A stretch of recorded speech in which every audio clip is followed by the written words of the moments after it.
Hey everybody, welcome to podcast number 2. We're so new at this and working out the kinks and working out the bugs, but we decided to call this Greater Life, Greater Impact.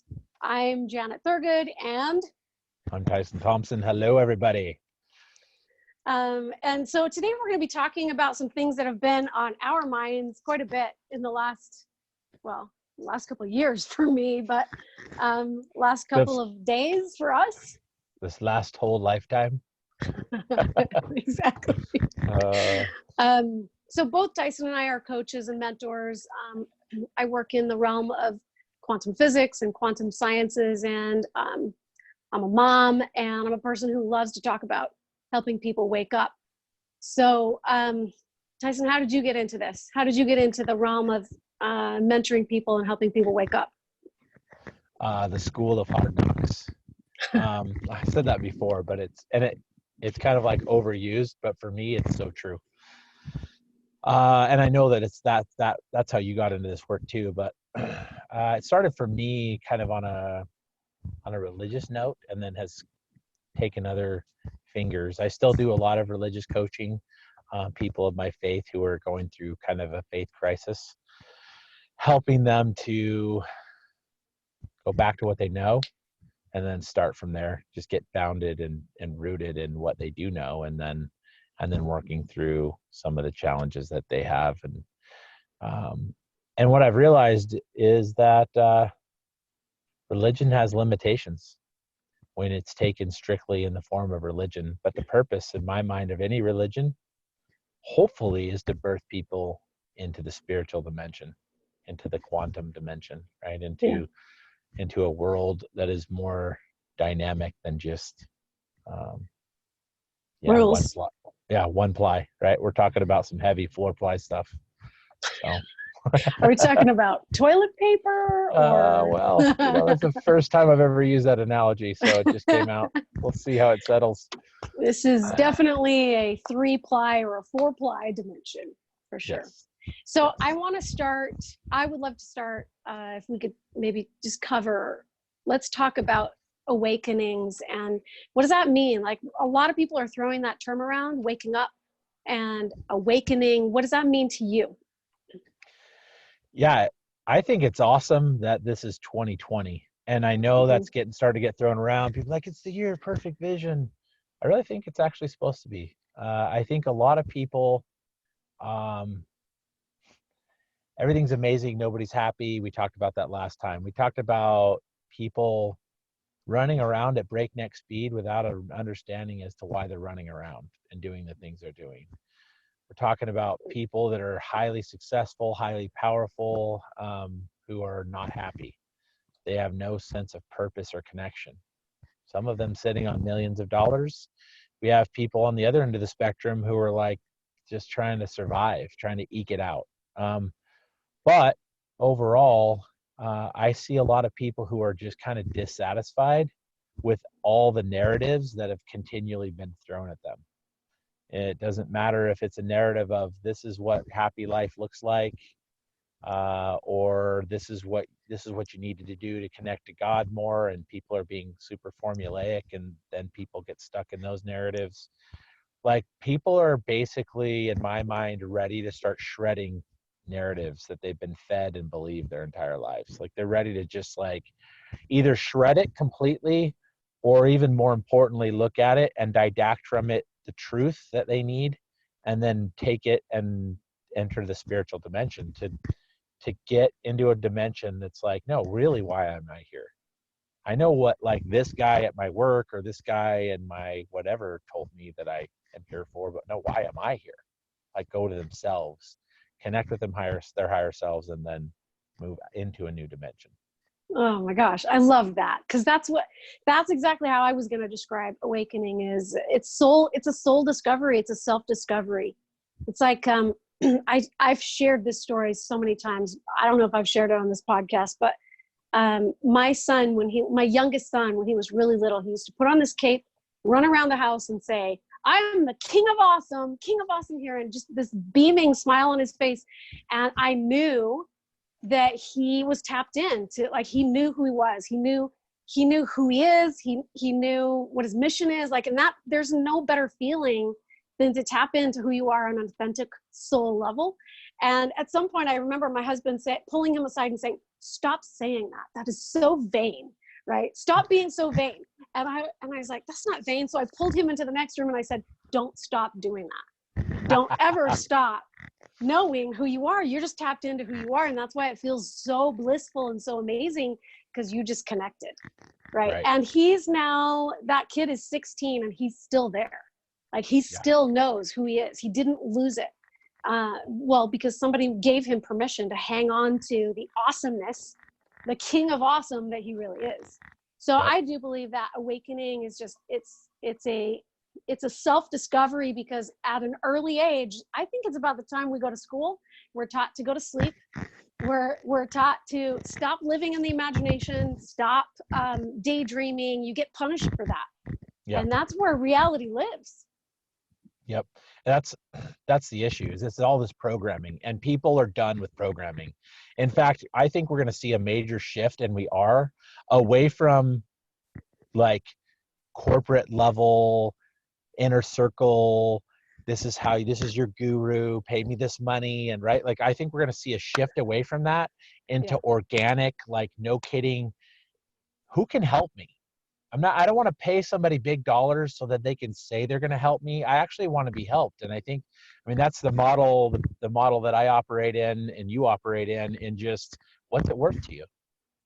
You go to God with your stewardship, or your higher power with your stewardship, and you ask him what it's worth for you to come into connection with your higher self, and then move into that. Like, that is such new thinking.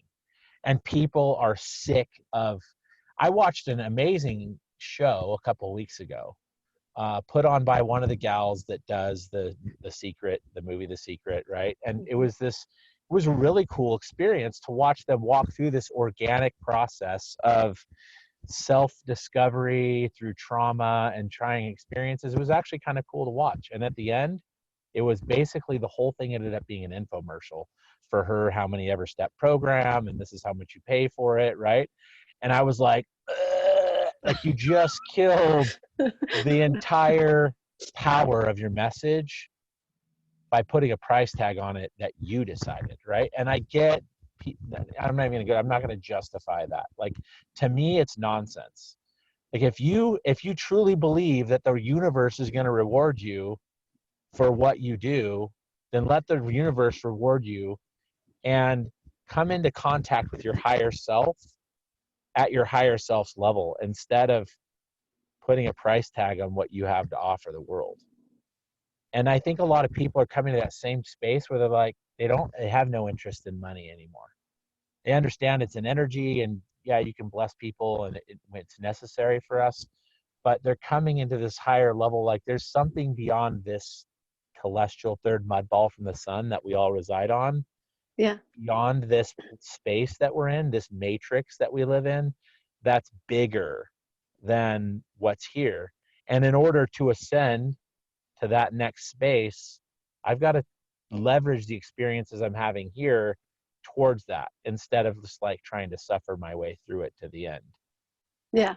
There's a lot of fear in the intellectual, or what we call the telestial realm, this mortal dimension. There's a lot of fear in it. And so when there's fear in it, we have to fix ourselves to like fixed prices or fixed values or fixed whatever it is, instead of just letting ourselves give and receive freely without there needing to be an exchange of money. Right. Yeah. So as a Christian, right, Christ is who I follow. And I look at the way that at least the New Testament tells that his life went. Like, he went about doing good, and not with his hand out, like, okay, pay up, right? Like, he was like, no, he just went about doing good. And he literally meant what he said when he said, the birds have what they need. They don't take any thought for tomorrow. Flowers have what they need to grow in the soil that they're planted in. Why are we spending so much time? But the narrative is, well, I have to go to work, because if I don't go to work, then I won't be able to pay my bills. And if I can't pay my bills, then I won't have a house, and I won't have a car, and I won't have. Well, you just got what you asked for. Yeah, fear. Right? You just bought yourself an existence that's completely way less fulfilling than it could be if you just stepped into faith, or whatever you want to call it, Yeah. and What am I here trusted, to give? yeah, what am I here for? Yeah. And then trust that if it's God or the universe or however you want to look at it, that it will reward you according to your good works, the things that Yeah. you're trying to do to bless other people. I love that. So you and I were talking about the problem with intellectualizing everything, which is, I think, is a trap that we get sucked into in this mortal, as we're trying to interface with this mortal dimension. Many of us are trying to wake up. We're trying to become more spiritual. We're trying to step into our spirituality. And you can't do that through a 12-step program. You can't do it through strategies. Let's talk a little bit more about the problem with intellectualizing everything, and what that does to suck the spirituality out of everything. Well, so in communing with my higher self, and with my higher power, with God, came to the realization that my spirit is eternal.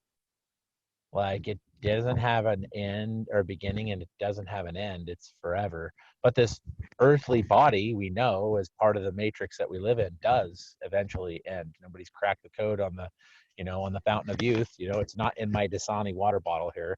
Like but the reality is that something in me, most people believe, and this is proven by statistics, most people believe that there's something beyond this.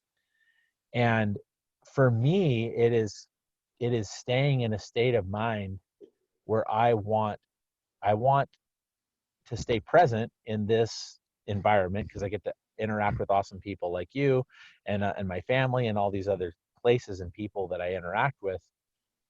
But coming into that in a way that's not transactional, which is what we talked about just a minute ago, right? Yeah. Like, okay, Janet, why did you and I start a podcast? Well, it's because we're going to drive people to our business and make ourselves more money. No, I know that that's what most people do when they do this. And how do we grow our organic influence? And how do we blah, blah, no. Like, we are genuinely putting ourselves out there, our hearts out there, and our higher selves out there for people to connect with. And then they can come to us and we can interact with them without even thinking about what is in it for us from a transactional standpoint, only what's in it for us as independent beings acting in concert with our higher selves in this sphere in order to help other people understand and know what we understand. So to me, I guess that's kind of how I've done it. I don't know if that resonates Man, with you, but oh my gosh, I wish we could do a whole podcast on that, like just the topic of relationships and how um what was the word that you used? Transactional. transaction. Yeah. Like, relationships were never meant to be transactions. Like, you gift me this feeling, and then maybe I will gift you that feeling, and then we'll be able to share. That's not what relationships were ever meant to be. It was meant to be, you go inside and find all the feelings that you think you're looking for, because that's who you are, and then just open up and share that best part of yourself with the other person, like, freely. And then there is no need for them to gift you anything, and you don't have to gift them. Like, there's no, I don't owe you, or you don't owe me, and I don't need anything in return when I give something to you. Like, I love the freedom of that. And I love that is where, I think that's where the world is headed. I think so too. And here's the thing. I have a lot of friends that are, oh, well, the world's going to end at some point. This isn't sustainable. Well, that may be true, right? Like, we may run into a place where we end up, like Louis C.K. said, where we're leading donkeys around with pots clanging off the side. But the reality is, even in that space, we get to choose our reaction to that set of circumstances.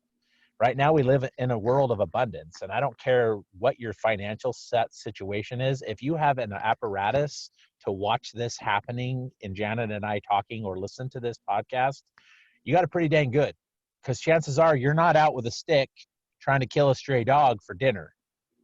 So, like, that's what I explained that with my trip in Afghanistan, right? It's all about perspective. And people, two of them that I can think of in particular really quickly, Elie Wiesel, who survived the Holocaust at Auschwitz and a couple other concentration camps, suddenly had a realization in the concentration camp as he was watching his friends dying, he was like, what's the difference? And he realized the difference is they can control, the Nazis could control his outside, the things that were happening outside of him. They couldn't control this, that I am of him, the eternal self, his will. And he chose over and over and over again to survive, because he knew that, and he did all kinds of things in his mind to keep himself occupied. He communed. You talked about this the last time, I think. He spent a lot of time with his wife, who had died already, in spirit. Like he was active in his mind the entire time, less focused on what was going on outside of him. And then there was a survivor of some of the worst the worst POW camps in Vietnam, and people like, how did you survive it? And then he's like, I played golf. And they're like, what? He's like, yeah, literally. He was a pilot, and coming out of the military, pilots have a lot of time on their hands. They can only fly for so many hours a day. He played a lot of golf before he left, and whatever base he was stationed on, I don't remember where it was. I don't even remember his name. He played this one course, and he knew the whole course very well because he'd played it for a few years before he went off to war. And so he played that course, I think it said like 10,000 times is what they estimated, how many times he played that course in his mind. When he got back, he hadn't picked up a club for a decade. One of the first things he did once he hugged his family and kissed some babies, right, like, was he went to the golf course, and he played the best round of golf on that course he'd ever played, even prior to leaving, because he stayed in that place in his mind. He played golf. And I'm only giving those as extreme examples of what the mind can do, but they're examples nonetheless of people in extreme circumstances. And if you're sitting here listening and your circumstances are less extreme than that, imagine what you can do with your mind when you're not constantly trying to figure out whether that guy over there with a gun is going to shoot you in the head, or if they're going to stick bamboo shoots under your fingernails, or whatever the case is. Imagine what you can do with what you have in front of you. But this is the whole thing, is that we subscribe to these narratives of, you can't do this, I have to do this, I'm going to live in fear, live in scarcity, on, and we're refusing to actually see what's right in front of us, which is amazing. Well, that is the problem with intellectualizing and living in the mind. Like, if you do live in the mind, or you're trying to figure it out or analyze or judge everything, then that's what happens to you. Like, you become very temporary, and everything threatens you. Everything threatens the temporary, right? So Yep. Everything is a risk. And I remember coaching a lady who, she stood up in front of an audience to share something from the bottom of her soul. And somebody in the audience stood up and rejected it, like, to her face, in front of everybody, humiliated her. She just felt so walked on. And she came to me for some mentoring and some coaching. And I said to her, you've lost nothing. Like, he took nothing from you. You've lost nothing. She was like, huh? I don't understand. Like, he took everything. He took my dignity. He took my opportunity to, convey what I was trying to convey. He just robbed me of everything. And I said, in a temporal place, then maybe, yeah. But temporally, that's not, I mean, you are not your mind. You are not your intellect. You are not the temporary version of yourself. Go within. And so when I taught her how to go within and tap into the infinite self, then she finally realized, oh, okay, I'm okay. Like, I'm okay. And that's the beauty in learning how to tap into the, I think you call it the eternal now, right? Yeah. Tapping into the eternal now, or the divine realm of, I call it being quantum.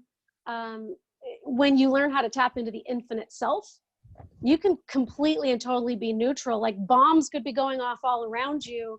You're walking through a minefield, and it's like, it is what it is, and I'm okay. I mean, what do I have to worry about? I'm an infinite being. Yeah. I had that experience yesterday. I'm glad you brought it up, because it brought this to my mind. So my daughter, she's 12. She went into this state of chaos, which happens periodically before church, especially now that church is earlier for us. And she was like, I don't know, something wasn't going right with her hair, and it just went right.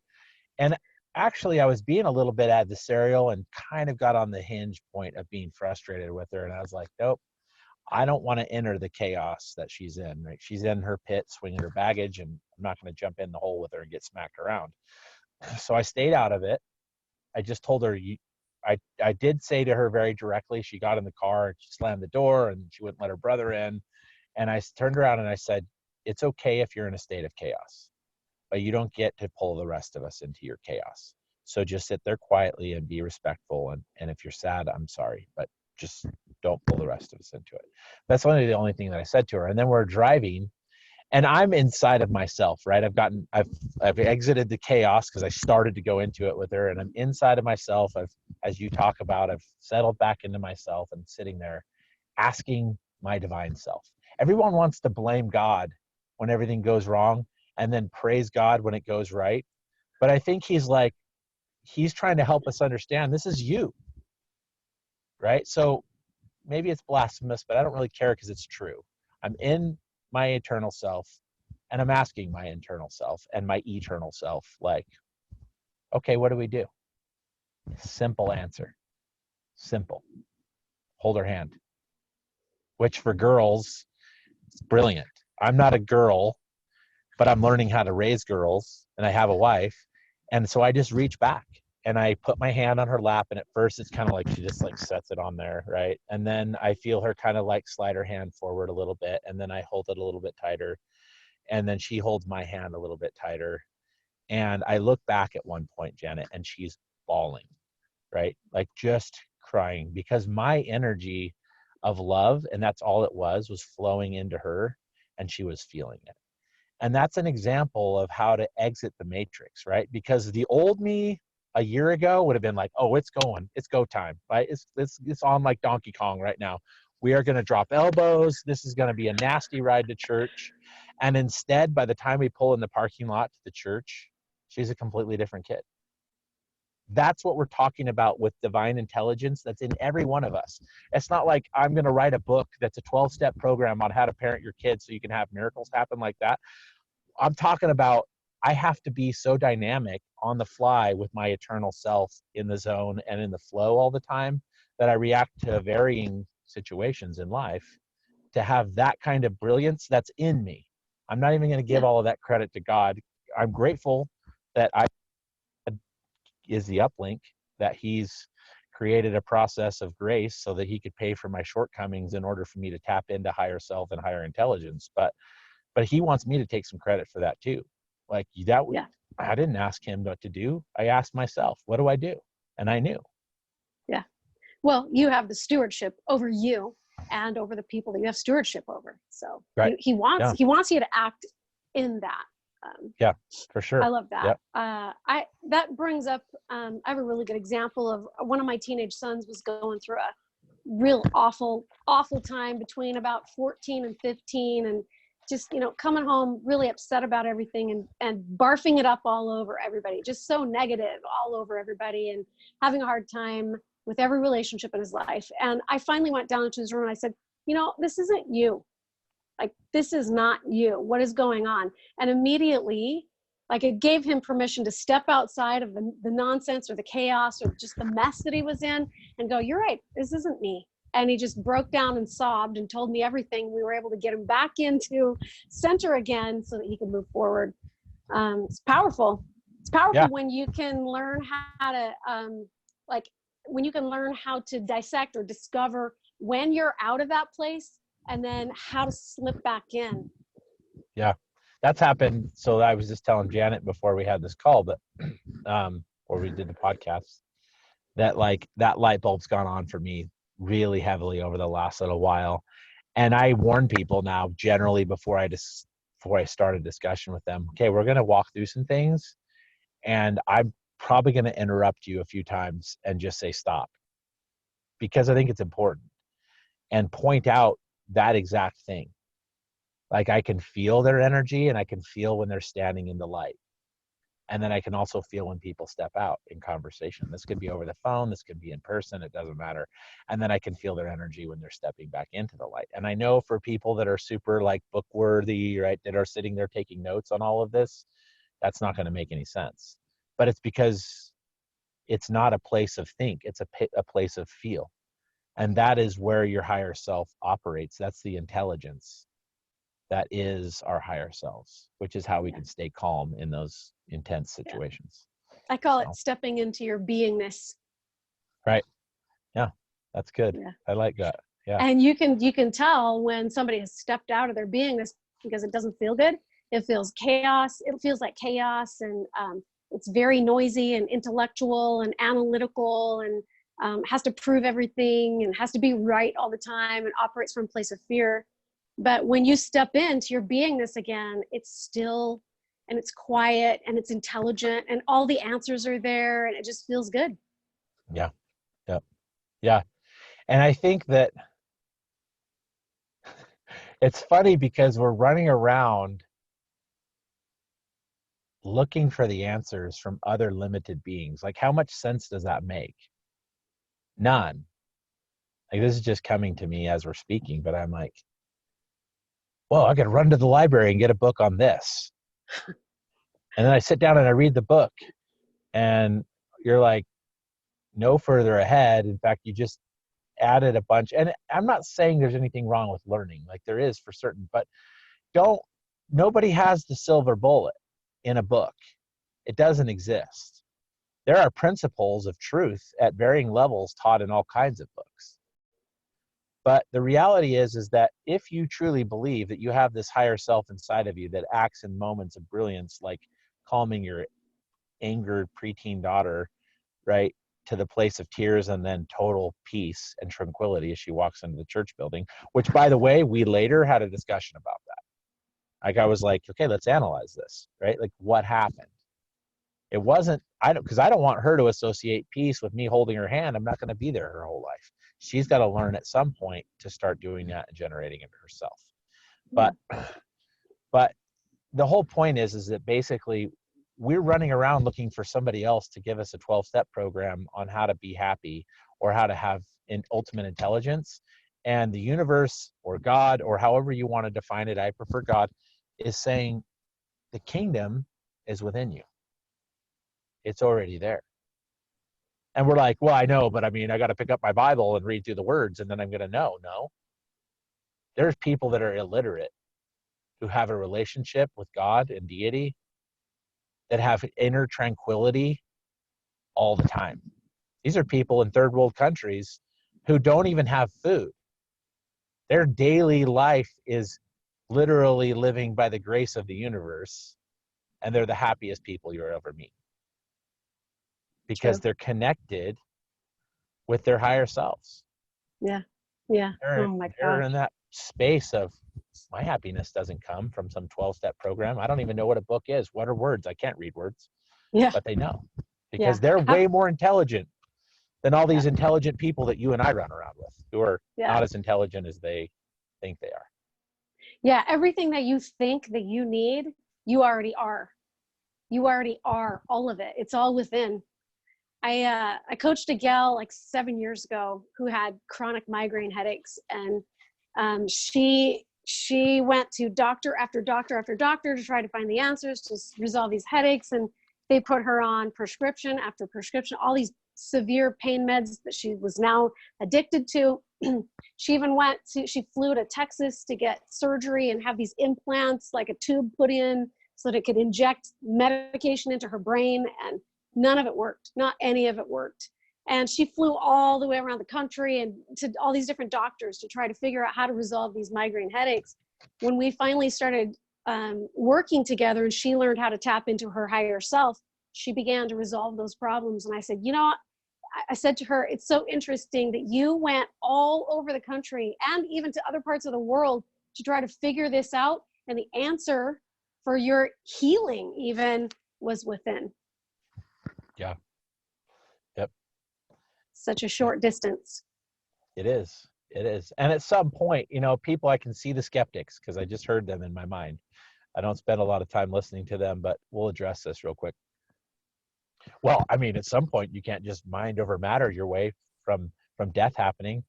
No, you're right. You can't. Like, eventually that physical death is going to happen.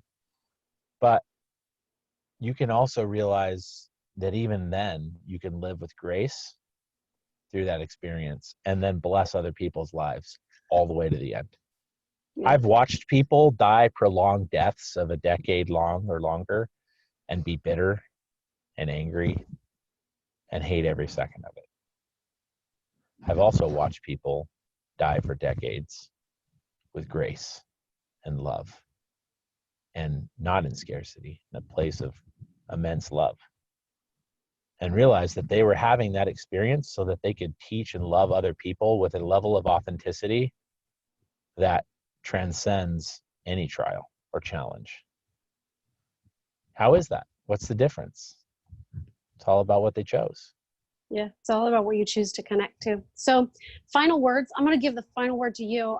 Before I turn that over to you, you and I talked about the matrix, about what a matrix is and what it means. And in some ways, a matrix is like this self-constructed box or a silo that we put ourselves in. That could be mental models. That could be inappropriate beliefs. It could be programming from our culture. It could be a lot of different things. But will you finish us off here with talking about how to crack open the matrix? Yeah. Yeah. So matrix can be, like you said, any number of things. You could be in a religious context. That's a matrix. You can be, this whole world is a matrix. The movie, The Matrix, like if you haven't seen it, maybe go watch it. Maybe just kind of fast forward through and get the idea, read the book, read an analysis of it. The Old Testament, a lot of people don't know this. Christians don't know this, which is also part of before part of the Jewish faith too, because the Old Testament is based on the same, same concepts. There's verses. There's like 5 verses in the Old Testament about the matrix. All things that are born into the matrix, all things that open the matrix are gods. Oh, just think about that for a second. All things that open the matrix are gods. Yeah, because Like he they're doesn't live in his. the matrix. Right. He lives out of it, but he's like, anyone who breaks open the matrix, he's like, yeah, break open the matrix. Because that's what I believe we're here to do, is figure out how to realize that that we're in this world of all these constraints and tethers. And we're here to try to figure out how to break that open, how to realize that we are infinite beings, that we aren't limited. That's one of my favorite things Janet says. Somebody says, hey, you're late. She's like, I'm not late. I'm an infinite being. I got all the time I want, right? Like that's what it means. So the matrix is any construct. I mean, it could be a construct based on a culture that you're in, a religion that you're in. I mean, a matrix, here's a hard fast for Americans or people in Western culture. You go to college, you finish college, you get a good job, you work that same job, or you work jobs until you retire. Then someday when you're retired, then you can be happy because you don't have to go to work anymore, right? That is a matrix. And I broke out of that. Like I retired from the military early, so I was fortunate to be able to do that. But everyone's like, go get another job. What are you going to do? You could have another retirement. And I'm like, or I could just start spending time doing what I want to do now. They're like, whoa, whoa, whoa. Like people are actually blown away when I say that. I'm like, no, I'm breaking this matrix. Like I've missed half of my kids' lives. I've missed a ton of experiences that I could have had because I was serving my country. And it was great. I loved my experience. But I'm breaking the matrix of that. I'm not going to rush into another career. It's like, oh, you could go get a job with a high clearance and you could make really good money and then you could have a second retirement. And I'm like, yeah, and waste all this more time away from my kids and away from what I really want to be doing? No, I'm breaking the matrix. So what's your matrix? That's kind of where I'm at with like people is like, what's your matrix? Because everybody's matrix is a little bit different. It is self-constructed based on experience and things that we subscribe to, narratives we've been taught, all of these things that feel like this box. And that's what I feel like most people are realizing is they just want to break out of it worldwide. It doesn't matter what that is. It could be, living in an extreme religious country that doesn't allow you free thought or will allow you to read books, or it can be a job that you hate, that you make great money at, but you really don't want to go to work every day and you're not happy. And so it's this self-constrained box of like, I have to have this job because if I don't have this job, I can't maintain the lifestyle I have, and I can't maintain the lifestyle that I have, right? Like living in fear. What's your matrix? And I'm constantly kicking matrices open. Like I feel like I'm just like this dynamite that like has infinite lives, where I'm like, oh, that's a matrix. I'm being held bound by this one particular thought pattern, and then I'm just like I just blow it up, right? And then I'm like, oh, another level of freedom, and I'm vibrating at a higher level, and I'm staying at that higher level for longer. So for me, like, that's the matrix. It's the matrix is whatever is holding you back. And it's usually fear. And somebody said to me something so brilliant yesterday. Props to Liesel for saying this. She was like, the thing that you want most is behind the thing that you fear the most. And I was Wow. like, Yeah. whoa. Profound. And then she said that in context of kind of coaching somebody else. And she's like, run at it. Whatever that thing is that you're afraid of, just run at it. Yeah. And bust through it. And guess Yeah. what's on the other side? Yeah. Good The stuff. thing you want. So yeah. Usually when you're met with a lot of fear, something good is on the other side of that, for sure. Yep. Okay. That's awesome. All right. Well, this is a conversation that could go on forever. I'm sure we're going to wrap it up. But if there are any of you guys watching that are in this community, you feel like maybe you could use some help either waking up or breaking matrices that are holding you down and weighing you down, or if you'd like to just learn how to tap into your higher self, please reach out to either Tyson or myself. I will tag us both in this post, but then I'll also put a link to a place where you guys can connect to us, and we would be happy to walk you through whatever you need help with. Please reach out. We're here both. Offer our time freely to you guys. We just appreciate you being here. And thanks, Tyson. That was fun. Okay, thank you. Good to see you. All right. See you on podcast number 3 next time. All right, sounds good. Okay, see ya. See ya.